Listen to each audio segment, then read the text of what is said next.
അഭയവരത്തെ അതുര ചരിതേ അഭയമരുളുക നീ ആദിശക്തി അമ്മേ പരമ്പൊരുളായി വന്നേ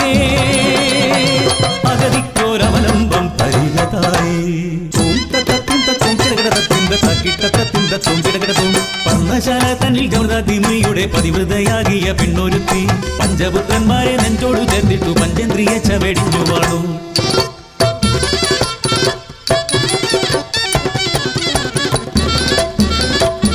രേണുക എന്നുള്ള വിളിയെത്തും മുൻപേ പതരേണു പോലെ ചെന്നു നിന്നു ജമദഗ്നി മുനിയുടെ പ്രിയപത്നി രേണുക സുരലോകരും വാഴ്ത്തി സ്തുതിച്ചു നിന്നു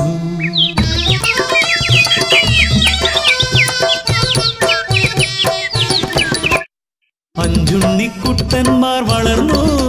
അമ്മ രോമാഞ്ച കഞ്ചുകമണിഞ്ഞു അച്ഛനും അമ്മയും ഐവരും ചേരുമ്പോൾ ആരണ്യവും അമരാവതിയാ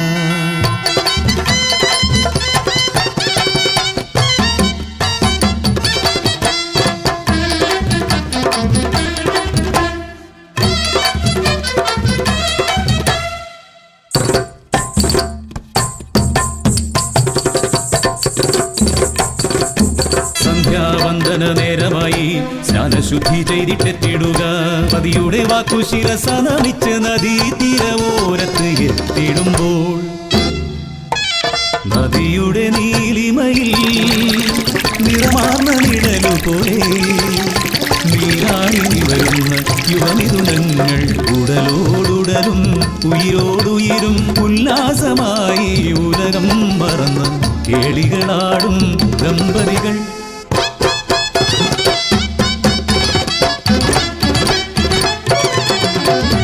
അവരുടെ മൈഥുനഭംഗം വരുത്താതെ അകലേക്കു മാറാൻ ഒരുങ്ങിടുമ്പോൾ കണ്ടു കത്തുന്ന കണ്ണോടെ കഠിന കോപിഷ്കനാം മുനിശ്രേഷ്ഠൻ അറിയാതെ കണ്ടതല്ലേ അപരാധിയാക്കരുതേ നിലവിട്ടു അന്യന്റെ കേളി വിലാസങ്ങൾ മതിമറന്നു കണ്ടു രസിച്ചവളെ നിനക്കീ തെറ്റിനു മാപ്പില്ല പാപിനിയമ്മതൻ കണ്ഠമറുക്കുവാൻ മാമുനി കൽപ്പിച്ചു പുത്രരോടാ 5 പുത്രന്മാരിൽ 4 അമ്മേയെന്ന് വിളിച്ചുപോയി പരശുവാലംബരൻ കണ്ഠമറുച്ചു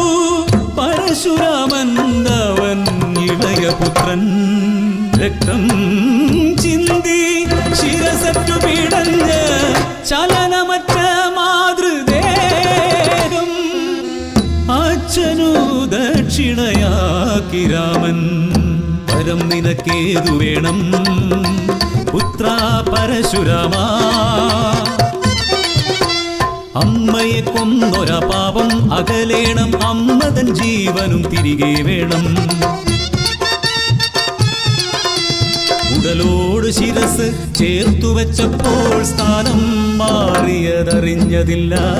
പിന്നിൽ മുഖവും മുന്നിൽ മുടിയുമായി മാറി വച്ചു അമ്മയ്ക്കു രാമൻ